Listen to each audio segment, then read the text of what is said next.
Hi friends, welcome to my channel. ఇప్పుడు నేను చదివి వినిపించబోయే చందమామ కథ పేరు హక్కు. గంగలూరు అనే గ్రామంలో రంగన్న అనేవాడు ఉండేవాడు. రంగన్నది చాలా శాంత స్వభావము, వింత మనస్తత్వమును. అతను మితభాషి, ఎవరి జోలికి పోడు. అతన్ని గ్రామస్తులు అందరూ తెలివిలేనివాడి కిందనే జమ కట్టేవారు. రంగన్న భార్య కమల గడుసు మనిషి. ఆమె నోరు చాలా చెడ్డది. అందరూ ఆమె నోటికి భయపడతారు. ఆమెకు డబ్బు కాపీనం ఎక్కువ. అందుకే ఆమె రంగన్నను గంగలూరు నుంచి తెచ్చి అతడి చేత వేరే కాపురం పెట్టించింది. ఇంటికి అవసరమైన ఖర్చులు కూడా తగ్గించి డబ్బు మిగిల్చి దానితో వడ్డీ వ్యాపారం చేసి వడ్డీ డబ్బుతో నగలు చేయించుకొని తెగ మురిసిపోతూ ఉండేది. రంగన్న తమ్ముడు లింగరాజు కొంతమందితో కలిసి తీర్థయాత్రలకు పోతూ డబ్బు తన ఇంట్లో ఉంచటం మంచిది కాదని ఆలోచించి గంగలూరులో ఉన్న తన అన్న ఇంట దాచి యాత్రలకు బయలుదేరాడు. కమల తన మరిది దాచిన ధనం లెక్కపెట్టింది. 600 రూపాయలు. ఆ సొమ్ము చూడగానే కమలకు ఎక్కడలేని ఆశ పుట్టింది. దాన్ని సొంతం చేసుకోవటం ఎలాగా అని దీర్ఘంగా ఆలోచించి చివరకు ఆమె ఒక నిర్ణయానికి వచ్చింది. రంగన్న ఏదో పని మీద పట్నం పోతున్నాడు. కమల అతనితో ఎంతో మంచిగా, ఏమండోయ్, నా 5 పేటల బంగారు గొలుసు, కొంత పైకం ఇస్తాను. పట్నంలో నా గొలుసుకు 6వ పేట వేయించి జాగ్రత్తగా పట్టుకురండి అంది. రంగన్న నగతో పాటు డబ్బు సంచి అందుకుంటూ అది లింగరాజుదని గుర్తించి ఈ డబ్బు మనది కాదు అని లేని ధైర్యం తెచ్చుకొని నెమ్మదిగా అన్నాడు. మీ తెలివితేటలు మండిపోను. లింగరాజు మనకు పరాయివాడా? వాడి సొమ్ము మనది కాదా? వాడు నా బిడ్డ వంటివాడు. వాడి డబ్బు తినే హక్కు నాకు ఉంది. లేదనగల వాడెవడో ముందుకు వచ్చి మాట్లాడమను అన్నది కమల ధీమాగా. నిజమే సుమి, లింగరాజు మన బిడ్డ వంటి వాడు అని రంగన్న అనగా డబ్బు తీసుకుంటూ పట్నం బయలుదేరాడు. రంగన్న పట్నం చేరేసరికి సాయంత్రం అయ్యింది.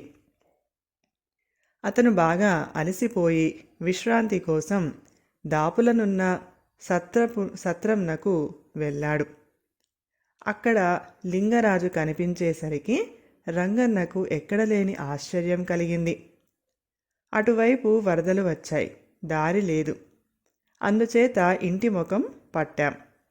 రేపు ఉదయం బయలుదేరి గంగలూరికి వెళ్ళి నా డబ్బు తీసుకొని అట్నుంచి ఇంటికి పోతాను అన్నాడు లింగరాజు తన అన్నతో.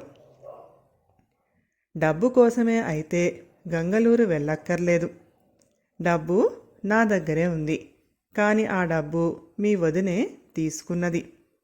నువ్వు దానికి కొడుకు వంటి వాడివట. అందుచేత తల్లిగా నీ సొమ్ము అనుభవించే హక్కు దానికి ఉన్నదట. ఇక ఆ డబ్బు మీద ఆశ వదులుకో అన్నాడు రంగన్న.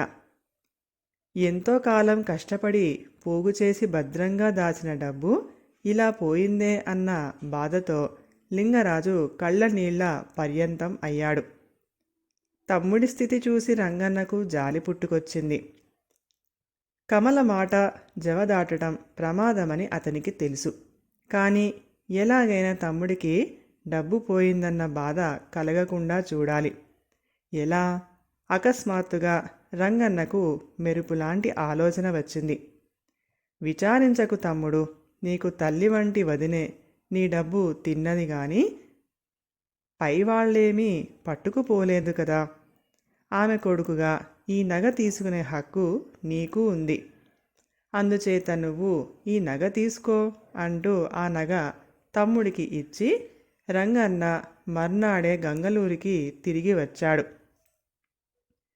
రంగన్న చేసిన ఘనకార్యం విని 2000 రూపాయల నగ పోయింది రోయ్, ఈ దద్దమ్మ తెలివితేటలు మండిపోను అని కమల శాపనార్థాలు పెట్టింది. కమల అలా ఎందుకు గోల పెడుతున్నదో అర్థం కాక తాను చేసిన తప్పేమిటో తెలియక రంగన్న వెర్రి మొహం వేసుకొని చూశాడు. మరికొంచెం సేపటికి లింగరాజు వచ్చి ఏమీ అనకుండా కమల నగ కమలకు ఇచ్చినప్పుడు ఆమెకు ప్రాణం లేచి వచ్చింది. లింగరాజు దాయమని ఇచ్చిన తన డబ్బు సంచి తాను తీసుకొని అన్నకు వదినకు వెళ్ళి వస్తానని చెప్పి తన గ్రామం చేరాడు. కథ సమాప్తం. ఈ కథ కనుక మీకు నచ్చినట్లయితే ప్లీజ్ లైక్ చేయండి, షేర్ చేయండి. మరిన్ని మంచి మంచి కథల కోసం మా ఛానల్ని సబ్స్క్రైబ్ చేసుకోండి. Thank you.